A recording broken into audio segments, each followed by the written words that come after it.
The ILLEGEAR IONIC Touch is the result of a partnership between ILLEGEAR and Intel at bringing quality ultrabook, well, if ultrabook is still a thing, to the market. The initiative started by Intel last year came as a laptop kit made available for their partners to speed up the product development cycle.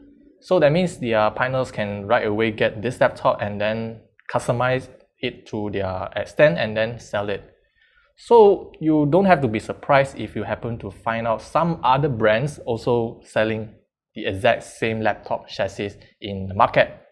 There are two different configurations available for consumers to choose from: Intel Core i7-1165G7 with 16 gigs of RAM, or the Intel Core i5-1135G7 with 8 gigs of RAM. The one we have here today in the studio is the Core i7 variant paired with a 1TB PCIe Gen 4 SSD.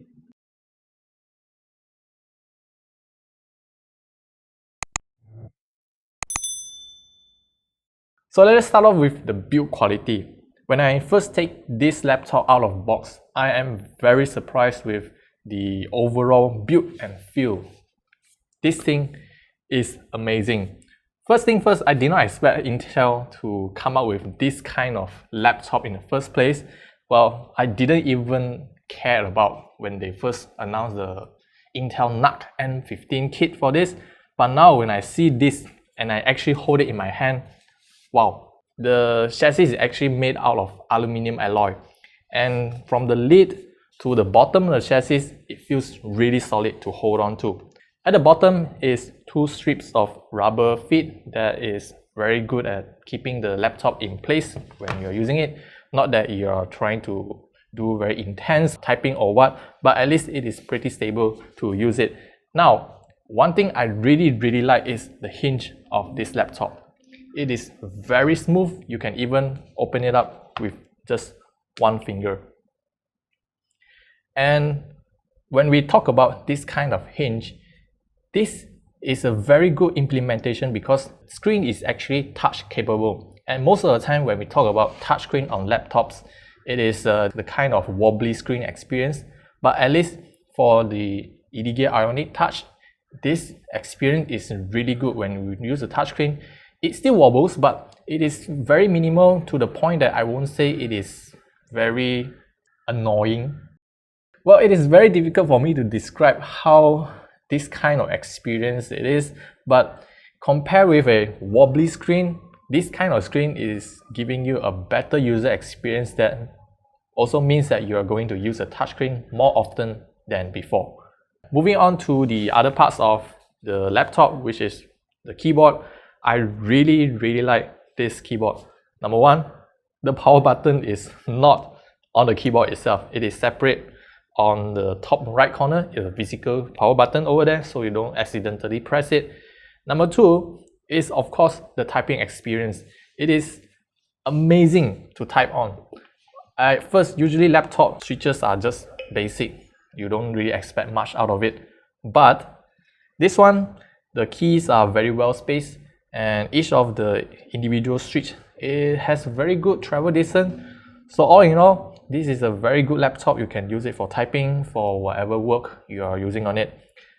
Just that the trackpad is a little bit too short. It is elongated, but too short a bit. Even though the trackpad is a bit short, but at least the tracking and the user experience is very smooth thanks to the glass tracking surface, and as well as the use of Windows Precision Touchpad driver.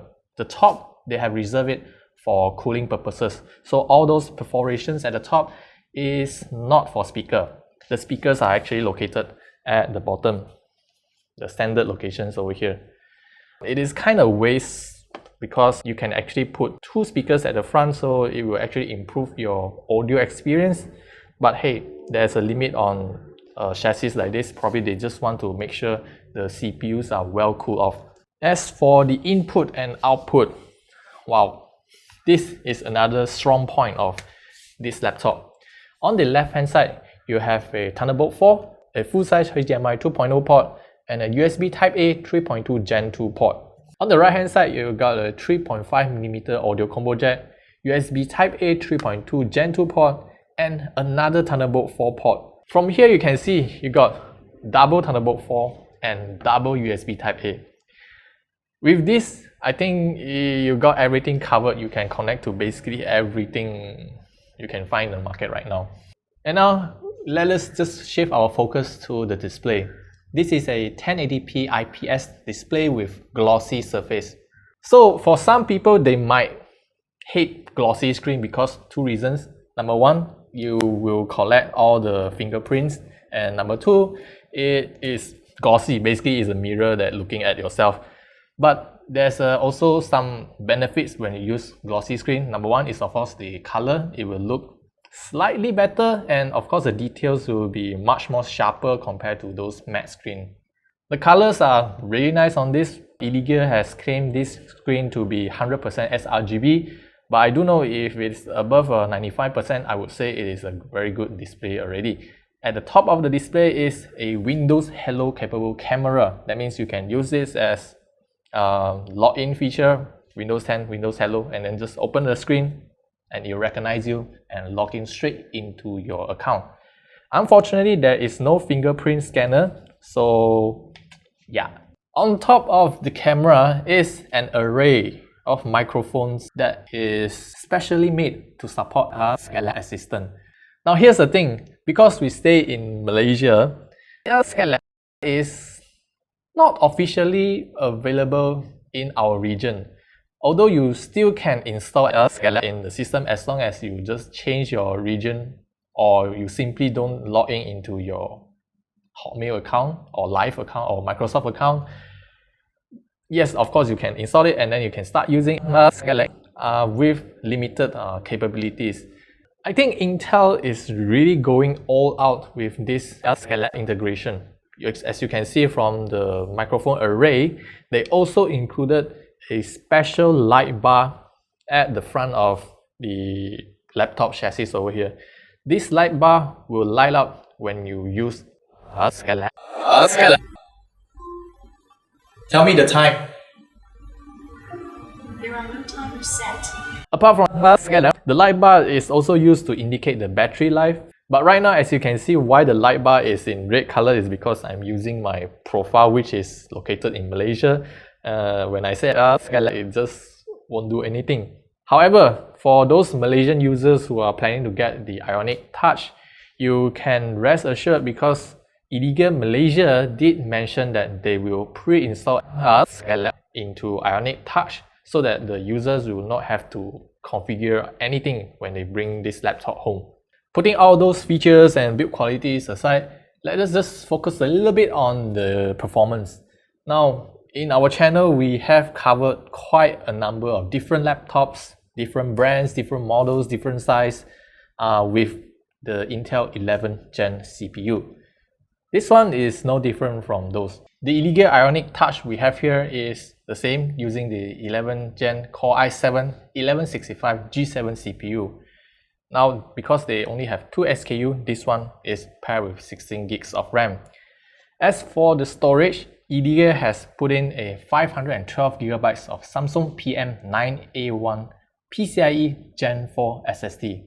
So you can expect a really good read and write performance out of it.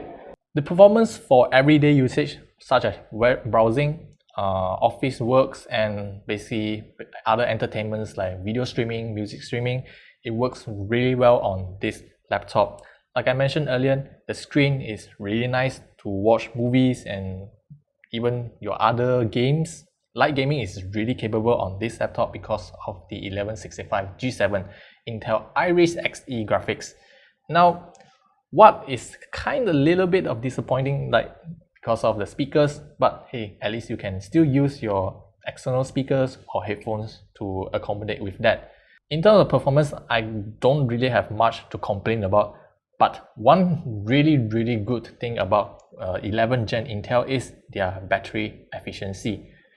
This ILLEGEAR Ionic Touch comes with a 73 Wh battery, and based on my personal usage, I can actually push it for about 15 hours of usage.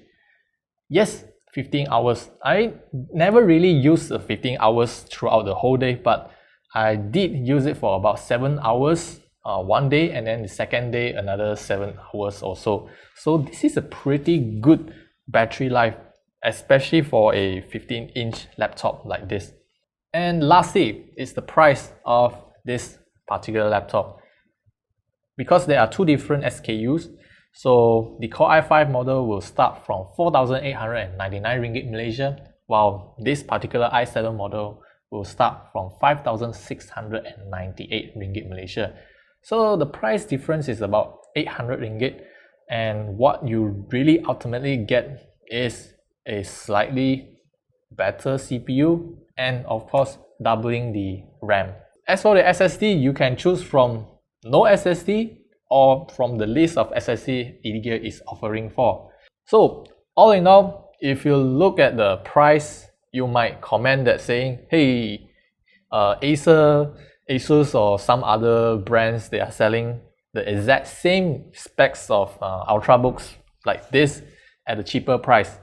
Now, I won't deny that. Obviously, if you look at the market, you can search for plenty of other cheaper laptops with almost similar specs from this one. But from what I can say, the price premium you're paying is essentially channeling into the build quality of this laptop. Like I mentioned earlier, this is a full metal aluminum alloy chassis. It's very solid, and honestly, some people actually commented this as a budget MacBook. Well, I won't say to that extent, but it is a really great work from Intel this time to release this kind of laptop kit for their partners, so that the partners can actually straight away customize the SSD and then sell it to their customers. And of course, the partners will have to handle all the after sales and warranty services. And with that said, is this a recommended laptop for you if you want to work from home for your work and casual gaming? I would say yes, this is one of the very best ultrabook you can actually purchase right now. Even though Alexa is not really that useful in Malaysia right now, but I think that is just a small features, software features that maybe soon Amazon will bring Alexa officially into Malaysia. Yeah, I mean, that's how it is responding from that. So that's all I want to say about the ILLEGEAR IONIC Touch. Do let us know what do you guys think about this laptop, and I'll see you guys in the next video.